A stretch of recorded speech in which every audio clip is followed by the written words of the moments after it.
Bonsoir Clément. Bonsoir Nicolas. Vous avez bien écouté la ministre du Travail confirmer que la réforme de l'assurance chômage entrerait en vigueur le 1er octobre prochain. Elisabeth Borne, qui était l'invitée des 4 vérités sur France 2 ce matin, vous avez écouté son discours, ses arguments qui vous semblent discutables.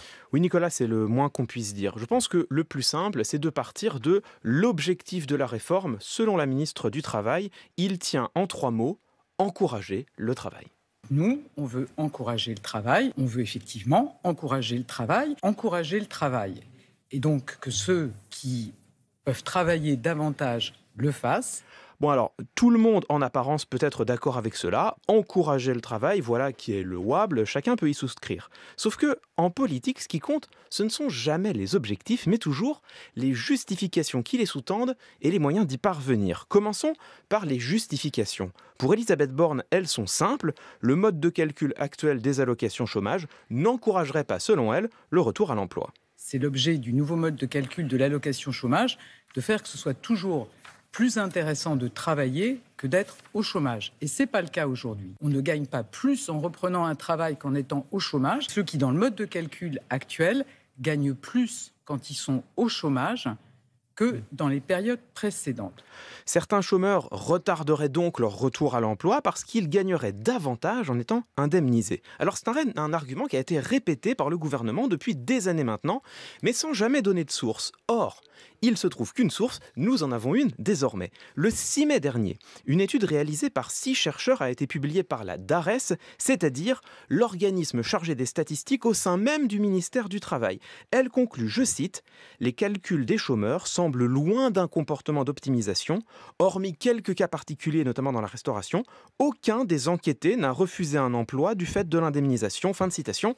La ministre du Travail est donc contredite par une note issue de son propre ministère. En même temps, Clément, Elisabeth Borne explique bien que l'objectif n'est pas d'indemniser moins les chômeurs, mais d'étaler davantage dans le temps leurs allocations. Oui, c'est effectivement le grand argument. Elle l'a répété encore ce matin au micro de Jeff Wittenberg.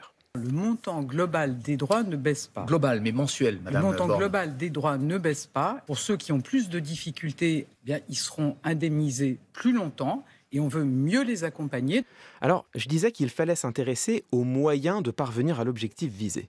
En l'occurrence, la réforme ne désavantagerait pas les chômeurs, elle redéploierait simplement la protection sociale dans le temps. Or, en avril dernier, une étude d'impact sur les conséquences de la réforme a été publiée par l'UNEDIC, c'est-à-dire l'organisme officiel chargé de gérer l'assurance chômage à parité entre syndicats et patronat. Cette étude estime qu'en régime de croisière, la réforme conduira à une baisse de dépenses de 2,3 milliards d'euros par an.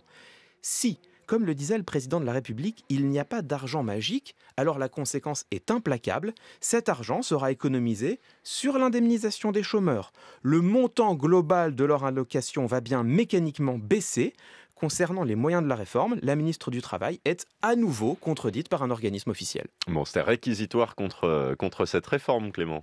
Nicolas, pas tout à fait en réalité, parce que fallait-il diminuer l'indemnisation des chômeurs pour économiser de l'argent? C'est une question politique, chacun peut avoir son opinion là-dessus. En revanche, si c'est ce que l'on décide de faire, la moindre des choses, c'est de le dire et de l'assumer.